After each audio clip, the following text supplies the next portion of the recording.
Yo, it's your boy at Nichols. You already know what you tuned into. It's the At Rap Show, episode 3. I want to give a shout out to everybody that been supporting me, giving me encouraging words to keep going, be consistent, all that good shit that I need to hear. You know what I'm saying? Motivation. You know what I'm saying? No hating. All congratulating. You feel me? What I want to start off with today. It's Tuesday in the city, Philly, so it's election day. Everybody out voting. You know what I'm saying? So by the time tomorrow, I guess, or Thursday, we're gonna know who the new president of the country is. We shall see. What we starting with? I want to talk about coming off the weekend. Everybody know it was Louisiana, the Louisiana Fest. Lil Wayne joint, Louisiana, whatever it is. I think that's what it's called, Louisiana Fest, right? So, judging off that performance, I think Wayne would have been good for the Super Bowl. If you saying otherwise, then maybe you just, I ain't gonna call you a hater, but just kind of like you hating, like, you feel me?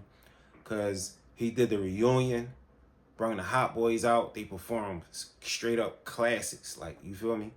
Then he went into his bag, he performed classics. And he performed some mixtape classics. Now, if you saying, oh, he can't perform mixtape songs at the Super Bowl, you're wrong, because this is not a regular artist. This is Lil Wayne, who is more famous actually for his mixtape work than he is for some of his original work. You feel me? So overall, I think the concert was popping. I would have definitely paid to went to go see that. You feel me? After it, at the end of it, he got the mayor, I think it was the mayor, Master P, awarded him the first star on the New Orleans Walk of Fame, but I don't think it opened yet. So when it do open, Lil Wayne is gonna be receiving the first star. You know what I'm saying? And he also made a comment about the Super Bowl. He said he worked his ass off for that joint. He worked his ass off for it. And he feel like it was ripped from under him. You know what I'm saying? So I don't know if that's like a message to Jay-Z or Rock Nation. I'm not even gonna say Rock Nation, I'm gonna say Jay-Z. Because after he said all that, he performed Mr. Carter. You know what I'm saying? And the way his body language was and the way he was expressing himself on stage. And then for him to do that song, it was like he was sending a message. You know what I'm saying? If you've seen it, you know what I'm talking about. But other than that, man, it was a good joint. You feel me? He did bitch, I'm me, and I know that ain't fair, but I don't care. I'm still young, but man, that's a classic, man. So we gonna see what Kendrick gonna do, man. You know what I'm saying? What else? What else we got? What else was major? I don't know if y'all heard about 50 about to do. He said it in a couple interviews. He doing a residency in Las Vegas, so it's gonna be like how Usher was down there doing all those shows. He gonna be doing it, I think, the end of December going into January. They gave him like 15 M's for that joint. That's a good look for 50. You know what I'm saying? If I could attend that, I would definitely attend some. I do want to go to a residency one day. Somebody, you know what I mean, performing all their classics. That's a good show right there. What else? Did y'all see Will Smith hopped on somebody's song? He killed that joint too. I thought he was playing at first, but it was actually a song. You know what I mean? I wonder who wrote that joint if he ain't write it himself. But that joint was alright. Check that joint out. I think it's out everywhere, I guess. You know who else song I'm feeling? The Weeknd new song. The Weeknd, man, he just a generational talent, man. Like he could be in his like real R&B bag. He could be in his savage R&B bag. He could be in his broken heart R&B bag. He just rock star R&B bag. He just got so many layers to him, man. Like for real, man. The Weeknd is definitely a generational talent, man. What else we got going on? They saying Glorilla got the hardest album out. Is that true? Do Glorilla got the hardest album out? Let me know, because I ain't listened to that joint, you know what I mean? But yeah, shout out to Glow. You know what I'm saying? I seen something where they said Drake and Future squash they beef they got on the phone and something like that. And that pad came from a supposed to be reliable hip hop source. But I seen some other reliable hip hop sources said that was a lie.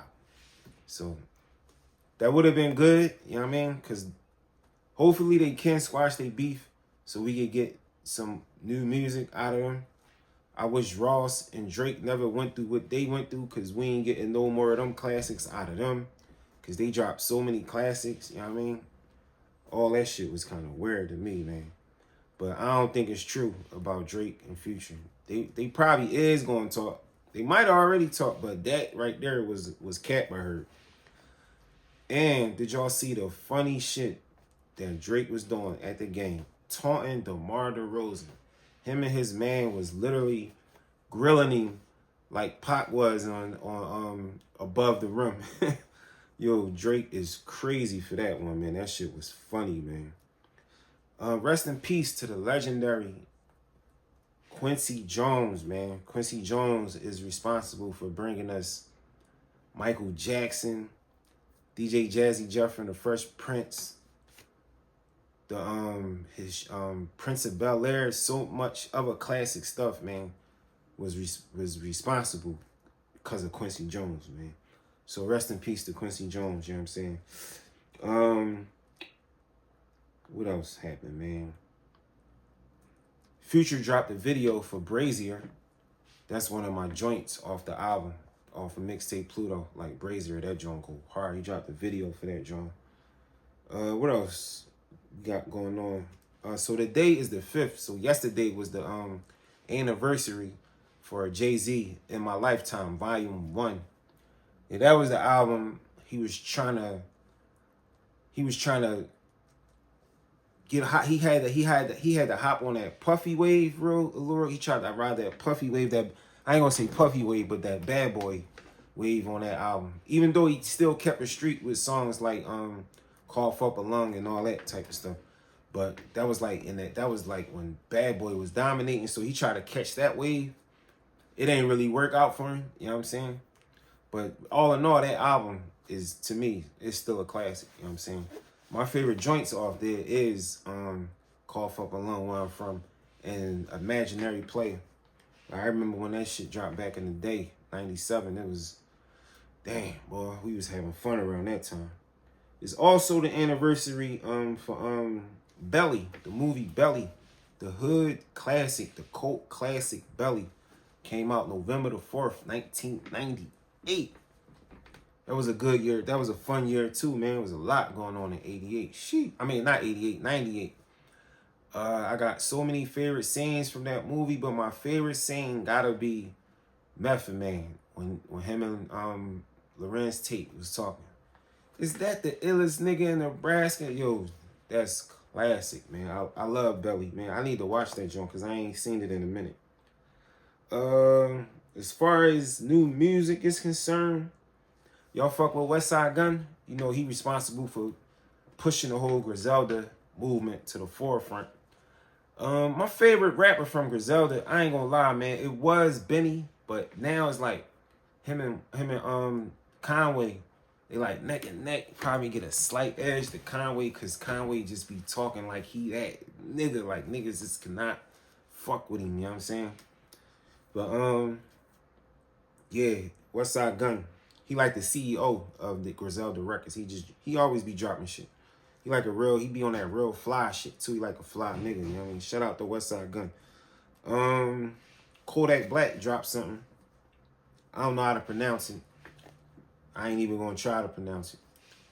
I listened to it though. I like it. Kodak Black, one of my favorite new. I ain't gonna even say new. Kodak been in the game for a minute, man. But yeah, he dropped a new joint. I don't know if it's an album or EP or whatever. Freddie Gibbs, You Only Die Once. I'm actually listening to that now. I've been listening to Freddie Gibbs more recently over the past, I gotta say, year or two. Freddie Gibbs is a good ass rapper, man.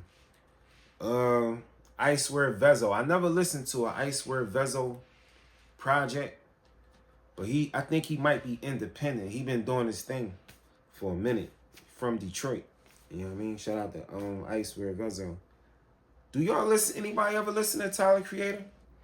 His album, I don't know how to pronounce that shit neither. His album is actually #1 on Apple Music, Spotify, all the streaming joint. Tyler Creator got the #1 album. I might have to get that joint a try because I do know he definitely correct. You feel me? He definitely correct. It just be like he give me, you know, the weird vibes. You know what I'm saying? But shit. Other than that, I ain't really got too much. I ain't gonna hold y'all up for too long. Just make sure y'all follow me on Instagram, the @Rap Show. If you new to the page, subscribe to my channel. For all my subscribers, make sure y'all like, comment, share. Follow my clothing line, Frauds Never Last, on Instagram. Follow Attitude and Style on Instagram. Everything gonna be in the description. @Nichols, the @Rap Show.